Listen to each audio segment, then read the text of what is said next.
Blended Kingdom Teens is all about the real-life struggles of living with divorced parents. We give you honest conversation and practical tools for living out your identity and purpose as we chase after God together.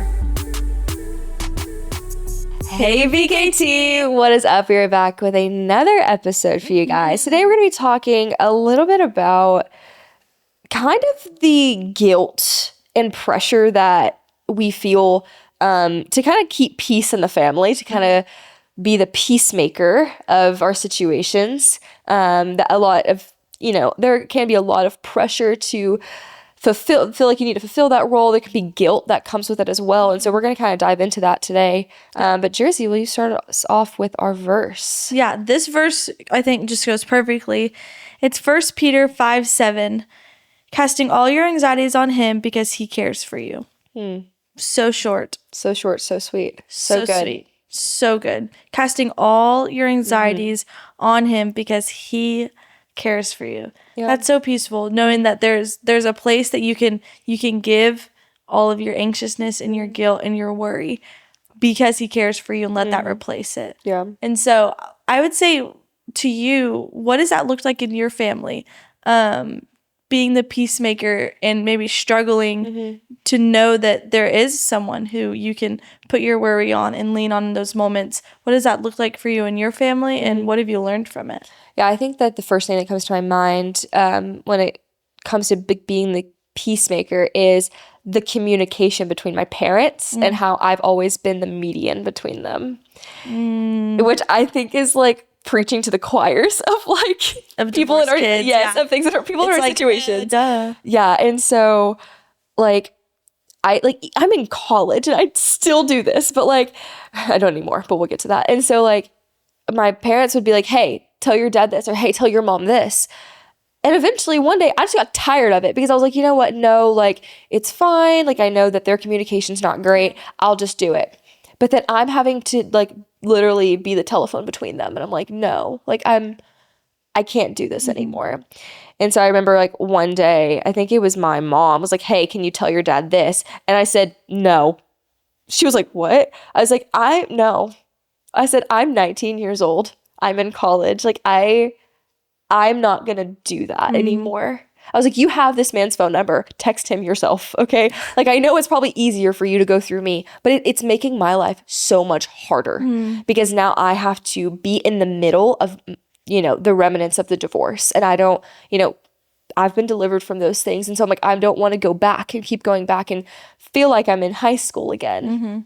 And so there was always this desire to want to keep the peace. And I thought that I was the one doing, I could do that. And that was your role. Yeah. I thought, because I'm in the middle of it, I had to, but I realized that, having a place, like my own little special place, which is obviously with God, to where I grew in maturity, realizing that I no longer have to do that. And having, I guess, God give me that maturity and deliver me from the mindset that I have to be the peacekeeper and that is my sole role, that I'm not their daughter, but I am the person I'm literally their telephone. It's just so sweet to know that, one, that there's open communication with God literally anytime, just talking on the whole telephone thing, but there is a special place where I can be like, hey God, I'm really struggling with this. God, I don't want or ever want to be this person, but I feel like I have to be. And so I think it's a common misconception that divorced kids have to be the median and the person between their parents. And you don't. Nobody's ever asked you to do that. You just kind of want to naturally do it. Yeah. Because it seems easiest, but it's actually putting a lot more pressure on you than you need. What about you? What would you say to your own question, I guess? Yeah. I think that the idea of keeping the peace within your family, like you said, it's default for us as divorced kids, including if your family is the divorced family within all your family, that no one else is divorced and that's just your family. It's really easy to just try and keep the peace at family gatherings, holidays, stuff like that. For me, being the little sister, I was very I was the mom at my dad's house. I wanted to nitpick them and tell them what to do and boss them around, and I did that. And for a while, it turned into me wanting to make sure that they were okay. Like in my head, it turned into like a sweetness. It wasn't as much as like a bossy thing. And then I would say I thought that it was because I was a really hospitable person, that when there was hangouts and stuff that I would try to keep the peace because I wanted to serve others. And I think that's true. But I think it's also because I didn't want people to have confrontation. That if something did go the matter, that I would try and like nip it before it happened so that nobody had to have like a serious conversation and like everyone be okay, because I didn't want people arguing or ruining a good time. I think that's something that in my brain as a child, that in my brain, like family as a little girl was sort of ruined because of the divorce. And a lot of that was because people got like really serious and hurt by each other because it's like real life. But if I keep the peace, even though sometimes it's fake, there's still like everyone's still good and there's still waters. And so I think that I totally understand that.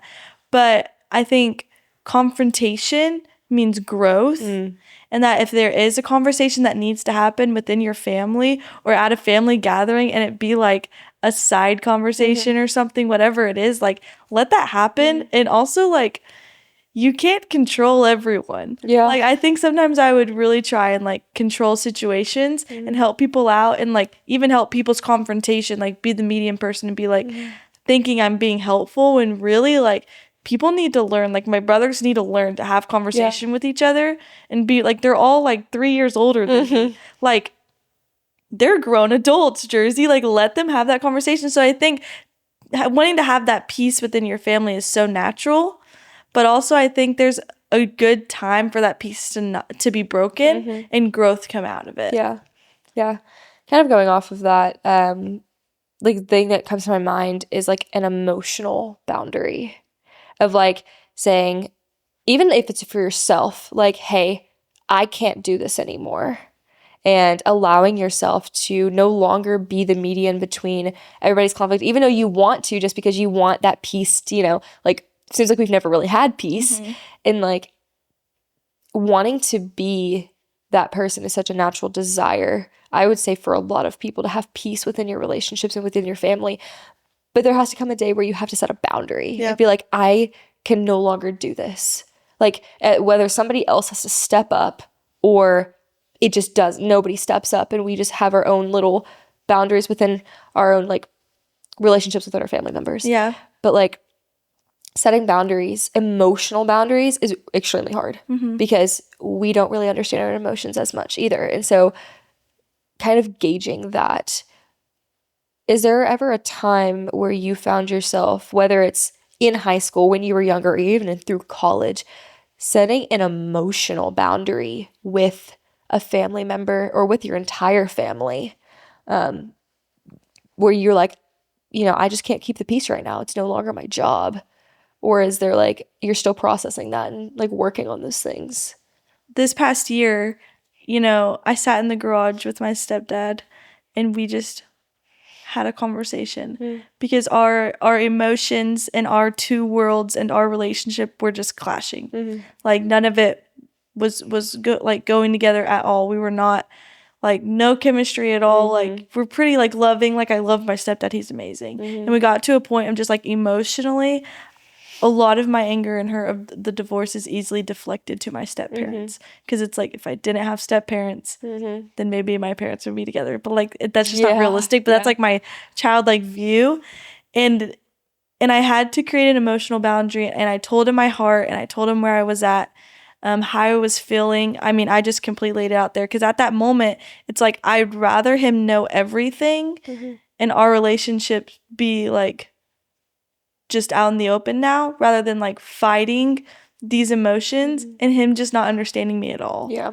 Like whatever that looks like, whether he accepts it or not, whether he loves me after this or not, which literally he does. Like he accepted all of it and he understood it because he did the same thing. He shared with me where he was at, what he was feeling. But the boundary I created at the end of that conversation was that like I just need a space to grow. Yeah. Like I don't want to set like a goal right now that by this point me and you need to be just like we used to be and like A-okay and like whatever it is. I just need I want to accept you where you are, and I just need you to accept me where I am because I'm figuring it out. And I think that boundary of just vulnerability, but also saying like, that's all I need. Yeah. Like, I don't have, like, not setting expectations is a big one. And I'm like the queen of expectations. Like, I have expectations for myself in 5 minutes. Like, I have just like just lined up. And I think the emotional expectation of like having it figured out and knowing and like expecting you to feel a certain way is unrealistic. Yeah. And I think it all goes back to this verse of just casting it all on the one who knows what the end result is. Like, he knows what your expectations are, and he knows what it's gonna like, what the events are gonna hold. And I think that gives me so much peace that I don't have to worry about that. Yeah. And that my anxieties and my worries about my emotions, about my family, about the peace that I can't keep because this world just is broken and it's so difficult. But I have peace because he can keep it with me. Like mine and his relationship. Yeah. Like, it's gonna be there. Yeah. And so, yeah.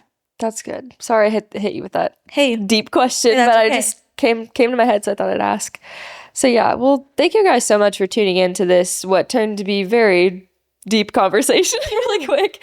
But I hope you took something from it. I hope that, you know, this helps you when you want to be the peacemaker, and you know, you have those hard conversations, and you set those boundaries, and they are healthy, and it's very healthy to do those things. Yeah. So, and pray through that. Literally. Pray through that. Call on the Lord for that strength. Talk to God all the time. Yeah. About everything. He's awesome. So yeah, but definitely come back for the next episode. Yeah, it's going to be really good. So yeah, but hey, as always, stay strong and courageous. Bye.